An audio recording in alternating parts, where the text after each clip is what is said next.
Before I reread the chapter again just a second ago, I was actually going to come into this video talking more about La Brava, but after seeing the final segment of the chapter, something clicked in my head, and I was like, is that what I think is going on with Bakugo? Like, I didn't realize it the first time I read it, because I missed it. It was very earlier this morning, I was very tired, uploaded my One Piece review, and I read the chapter of Boku no Hero Academia, and I was like, I'm gonna get some sleep.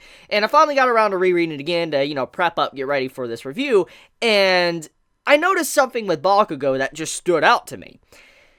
We have been seeing a lot of Bakugo recently when it comes to him developing as a person. We have seen how much he has changed, how he has calmed down, how this man is actually considering his own faults, and how he's moving past his weaknesses and faults to try to better himself as a hero. I mean, even what he said to Izuku a couple of chapters ago, it just shows a lot of how much he actually is starting to care about Izuku, and he looks at, these two as equals now, instead of like he's better than Izuku or Izuku's better than him. They are just on level playing field now.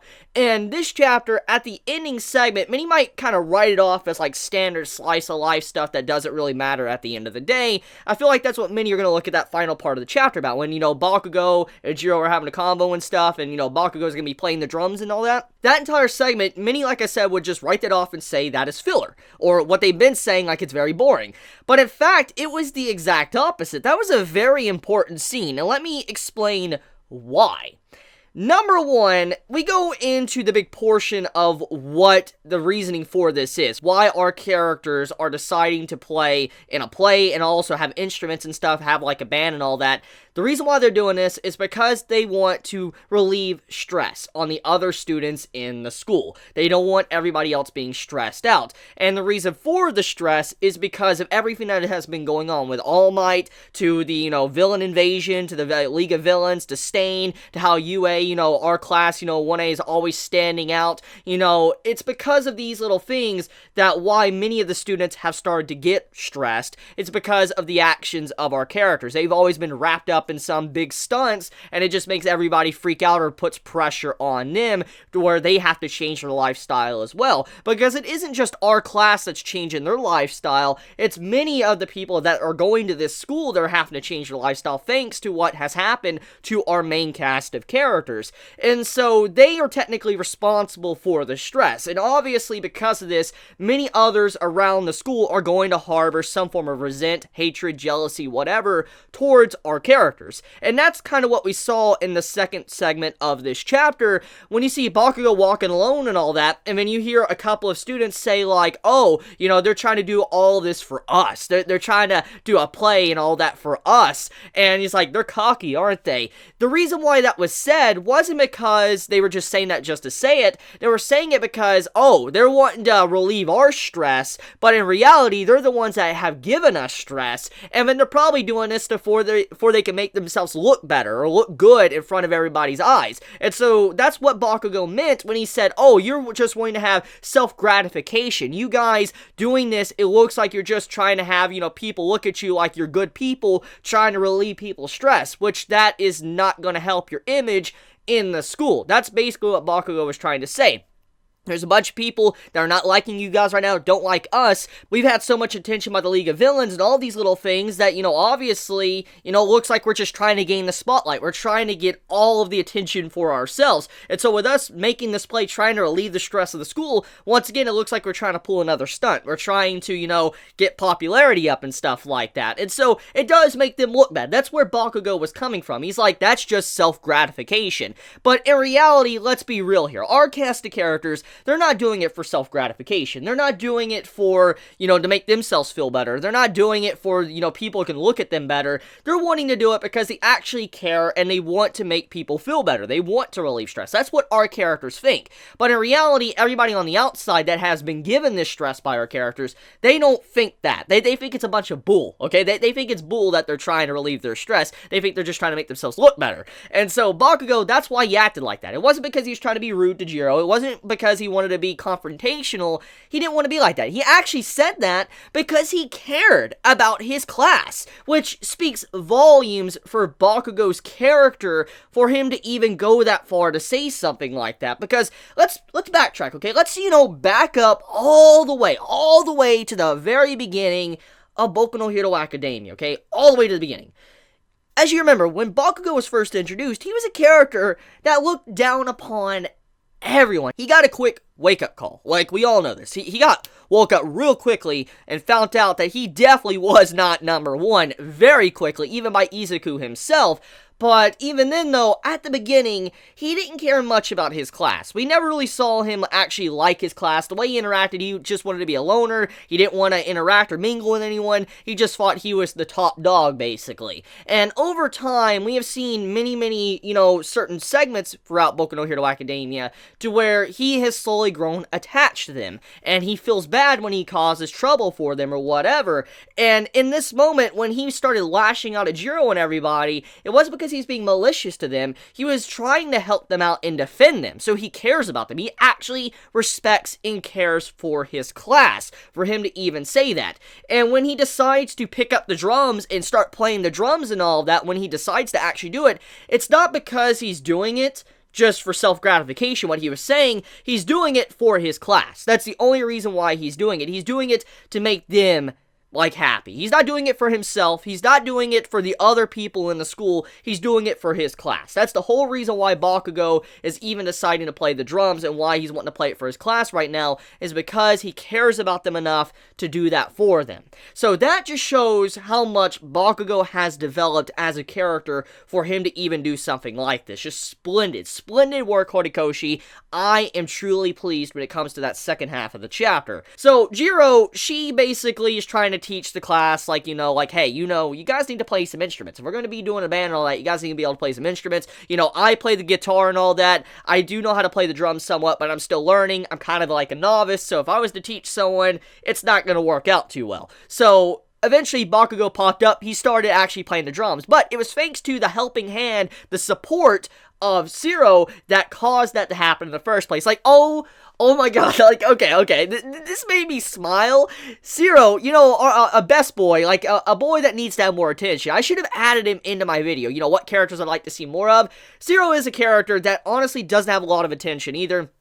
He hasn't had a lot of spotlight, and I like that little segment in this chapter where he manipulates Bakugo into playing the drums. He's like, oh, is it too hard for you? And I was just like, yo, this man just went there, that man just went there, he just said, Bakugo, it's too hard, isn't it, to play the drums? And I was just like, I love it. I love how the entire class knows how to manipulate Bakugo because of his personality, but at the same time, for a fact, Bakugo, he's very aware he's being manipulated. He's not a dumb person. We know this. We've seen this so many times. We know that Bakugo isn't dumb. He probably knows he's being manipulated, but just because of how his personality is and all that, he's not going to let that fly. So I love that little interaction. It was a really awesome segment, and I know that segment doesn't really have much weight in the grand scheme of things, but it does show the interactions of our cast of characters with Bakugo and how they've just gotten really accustomed to his personality and really know how to work their ways around it. Okay, so Labrava and Gentle are in this chapter, and as I already said in my last chapter review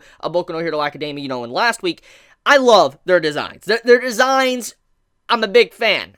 I can't have enough of them. We get a little bit more clarification of what these two characters, like their roles they're going to play in this upcoming arc, and kind of more about their personality and who they really are.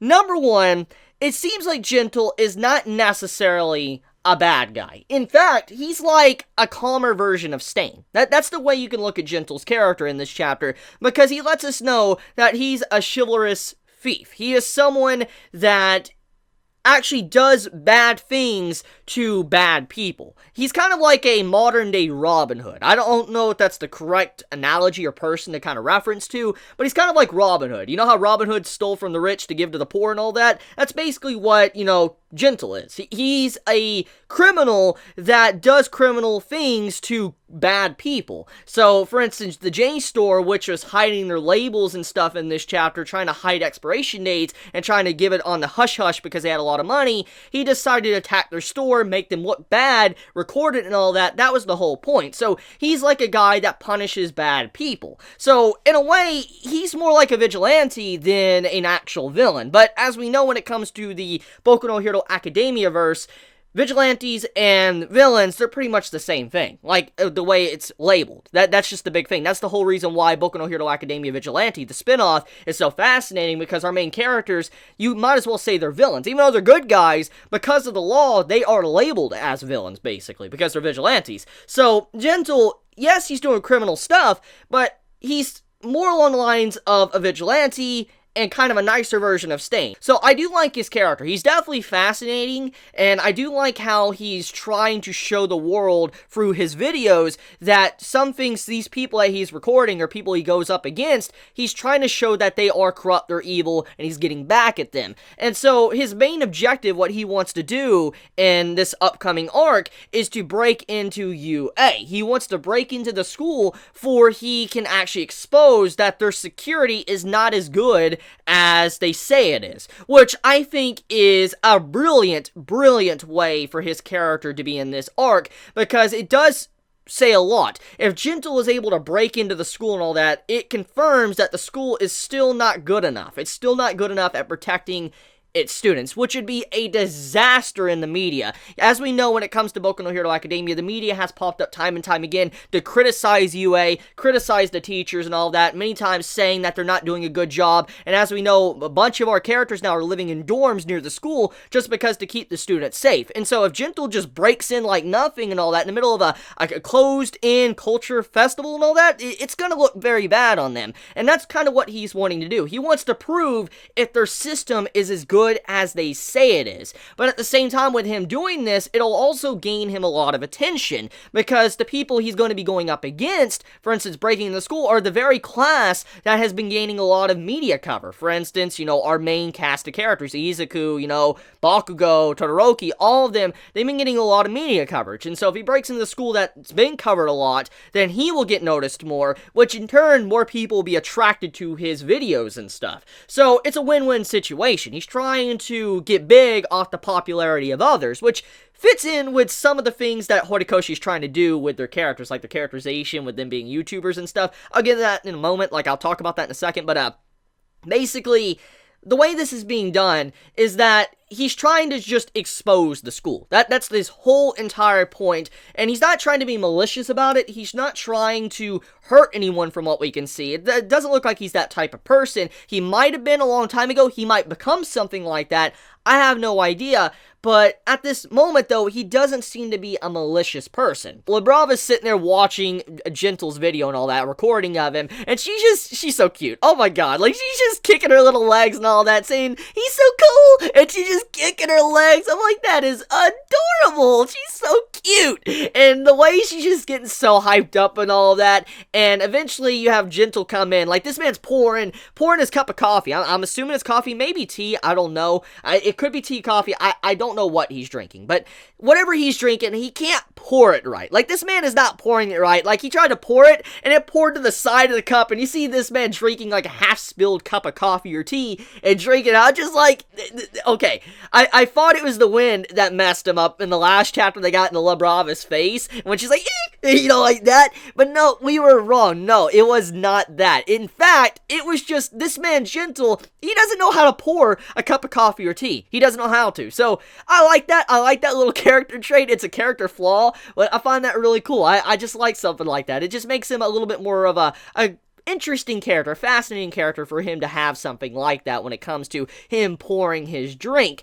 So, getting back into it though, Lebrava apparently is re-uploading the entirety of the videos they have recorded from the first video to where they're at now, and the reason for this is because their channel was deactivated. And as soon as I read that, I just like, okay, that's I didn't think that was going to get clarified. I didn't think Horikoshi would go there, but it was. You remember what I said in my last review? I was like, Are you telling me that this man is doing criminal acts and he's not getting demonetized by YouTube, or, he's not getting shut down, terminated? Well, that was clarified. Apparently, he is getting terminated and deactivated all the time. And so Labrava is constantly having to re-upload their video list, which I can't even imagine. If this man has been doing this for 6 years, apparently, this man has been doing videos for 6 years, okay? I know not many make as many videos as I do. I make quite a few videos a week. I know I do. And I'm pretty much on the excessive side when it comes to YouTuber uploads or YouTube video uploads. But still, 6 years worth of content uploaded.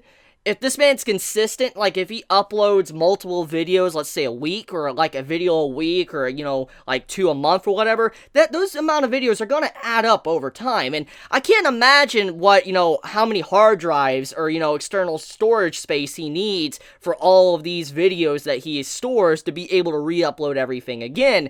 It also does prove if the rules of this media platform, YouTube and Boku no Hero Academia, if he's getting deactivated, it does mean that he's not probably able to make any money. So he's not getting money from his videos. So he's not doing it for that, which we already know that's kind of what his character was. Like, he doesn't do it for the money, because he even stated that in, the last chapter. He's like, I'm not doing all of this for the money. He's just doing it for, the fame, popularity, but at the same time to expose bad people. And so he's never doing it for the money. So him constantly making new accounts, it doesn't really bug him much. It's because he's not trying to make it into a business. He's just trying to get the coverage out there on some of these scummy people in the world. So I find that fascinating how Horikoshi clarified a lot my questions I had from the last chapter in this chapter. So let's get into the next thing to talk about. Let's talk about the world building we got. So there was 3 heroes mentioned: All Might, Brave, and Crimson Riot. 3 heroes mentioned. Now, I probably already showed a picture of Brave. I had it pop up when I mentioned Brave, but I don't know if that is exactly Brave, the Brave that was mentioned in this chapter. The reason why I showed that picture, though, is because I went to Google and all that. I typed in Boku no Hero Academia Brave, and Mr. Brave popped up. And like I said, I had the image on screen, you guys saw it.